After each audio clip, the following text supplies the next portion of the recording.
The Great Pyramid of Giza, also known as the Pyramid of Khufu or the Pyramid of Cheops, is the oldest and largest of the three pyramids in the Giza pyramid complex bordering what is now El Giza, Egypt.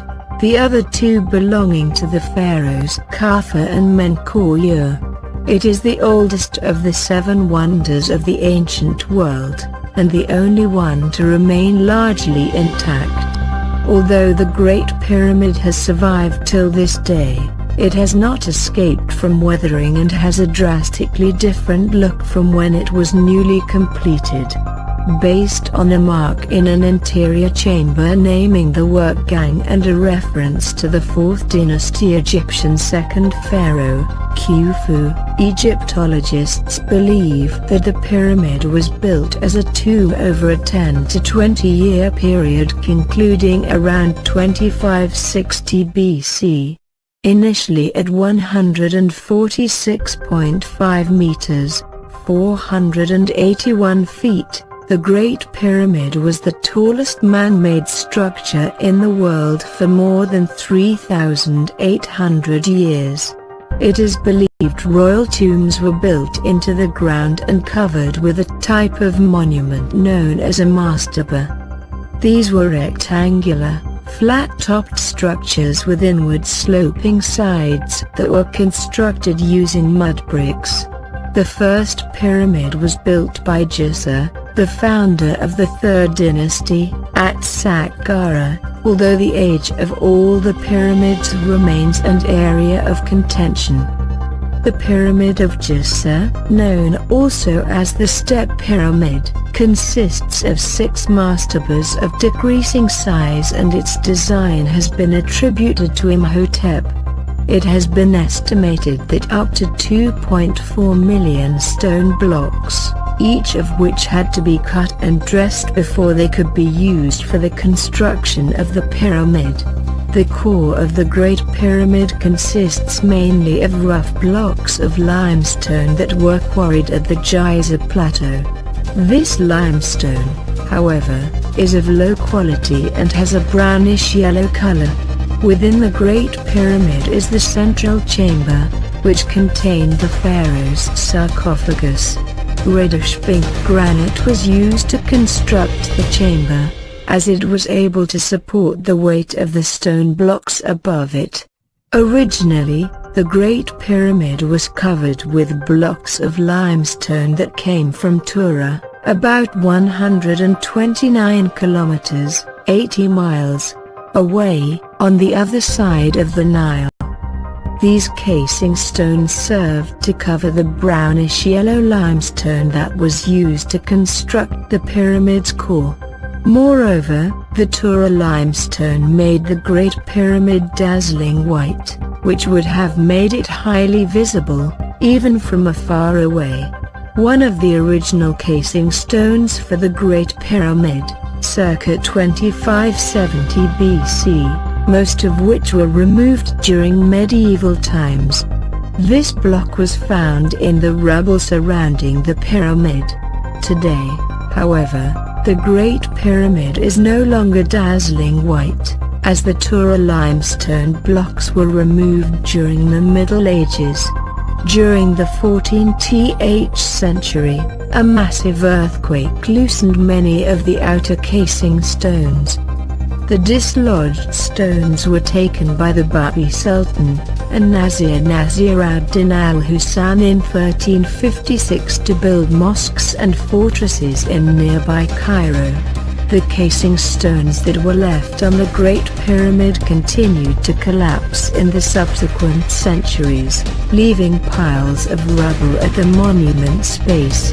These were cleared away when the site was excavated. Nevertheless, many of the casing stones covering the base of the pyramid have been left on site and may still be seen today. One of the mysteries surrounding the Great Pyramid is the way it was built. Various theories regarding the techniques used to construct the pyramid have been put forward over time, though there is still no consensus as to how this ancient wonder was actually built. Many disagree on whether the blocks were dragged, lifted, or even rolled into place. The Greeks believed that slave labor was used. John Romer suggests that they used the same method that had been used for earlier and later constructions, laying out parts of the plan on the ground at a 1-to-1 scale. He writes that such a working diagram would also serve to generate the architecture of the pyramid with precision unmatched by any other means. He also argues for a 14-year time span for its construction. A modern construction management study, in association with Mark Lehner and other Egyptologists, estimated that the total project required an average workforce of about 14,500 people and a peak workforce of roughly 40,000. Without the use of pulleys, wheels, or iron tools, they used critical path analysis methods, which suggest that the Great Pyramid was completed from start to finish in approximately 10 years. There are 3 known chambers inside the Great Pyramid. The lowest chamber is cut into the bedrock upon which the pyramid was built and was unfinished. Some Egyptologists suggest that this lower chamber was intended to be the original burial chamber, but Pharaoh Khufu later changed his mind and wanted it to be higher up in the pyramid. The so-called Queen's Chamber and King's Chamber are higher up within the pyramid structure. The main part of the Giza complex is a set of buildings that included 2 mortuary temples in honor of Khufu, one close to the pyramid and one near the Nile, 3 smaller pyramids for Khufu's wives, an even smaller satellite pyramid, a raised causeway connecting the 2 temples, and small mastaba tombs surrounding the pyramid for nobles. The original entrance to the Great Pyramid is on the north, 17 meters, 56 feet, vertically above ground level and 7.29 meters, 23.9 feet, east of the center line of the pyramid. From this original entrance, there is a descending passage 0.96 meters, 3.1 feet, high and 1.04 meters, 3.4 feet, wide, which goes down at an angle of 26 degrees 31 minutes 23 seconds through the masonry of the pyramid and then into the bedrock beneath it. After 105.23 meters, 345.2 feet, the passage becomes level and continues for an additional 8.84 meters, 29.0 feet, to the lower chamber, which appears not to have been finished. There is a continuation of the horizontal passage in the south wall of the lower chamber. There is also a pit dug in the floor of the chamber. 28.2 meters, 93 feet, from the entrance is a square hole in the roof of the descending passage. Originally concealed with a slab of stone, this is the beginning of the ascending passage. The ascending passage is 39.3 meters, 129 feet, long, as wide and high as the descending passage and slopes up at almost precisely the same angle to reach the Grand Gallery. The lower end of the ascending passage is closed by 3 huge blocks of granite, each about 1.5 meters, 4.9 feet, long. One must use the Robber's Tunnel, see below, to access the ascending passage. At the start of the Grand Gallery on the right-hand side there is a hole cut in the wall. This is the start of a vertical shaft which follows an irregular path through the masonry of the pyramid to join the descending passage. Also at the start of the Grand Gallery there is the horizontal passage leading to the Queen's Chamber. The passage is 1.1 meters, 3 feet 8 inches, high for most of its length, but near the chamber there is a step in the floor, after which the passage is 1.73 meters, 5.7 feet, high.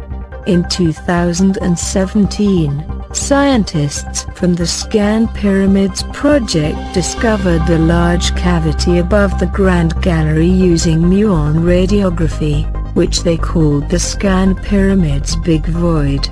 Its length is at least 30 meters, 98 feet, and its cross-section is similar to that of the Grand Gallery. Its existence was confirmed by independent detection with 3 different technologies: nuclear emulsion films, scintillator hodoscopes, and gas detectors. The purpose of the cavity is not known and it is not accessible, but according to Zahi Hawass it may have been a gap used in the construction of the Grand Gallery. The Japanese research team disputes this, however, saying that the huge void is completely different from the construction spaces previously identified.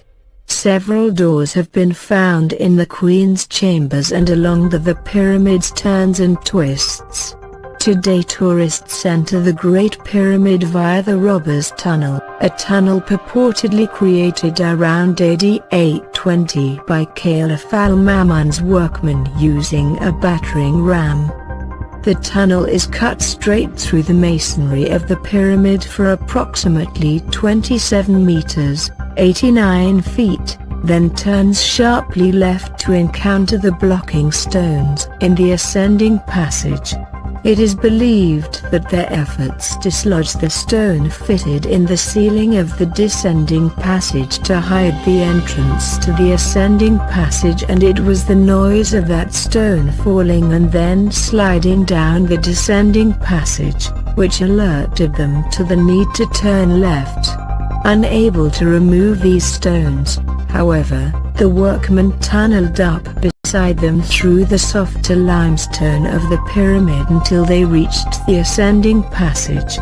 It is possible to enter the descending passage from this point, but access is usually forbidden. The reigns of Khufu, Kaffa, and Menkaure are regarded to be the golden age of Egyptian pyramids. During the subsequent 5th and 6th dynasties, pyramids were continued to be built, though a decline in quality and scale is evident. The last of the Great Pyramid builders was Pepi II, whose pyramid was built in Saqqara. Several years after Pepi II's death, the Old Kingdom collapsed, and a period of instability known as the First Intermediate Period ensued. Although pyramids were built by later pharaohs, they were certainly not as grand as those built during the Old Kingdom.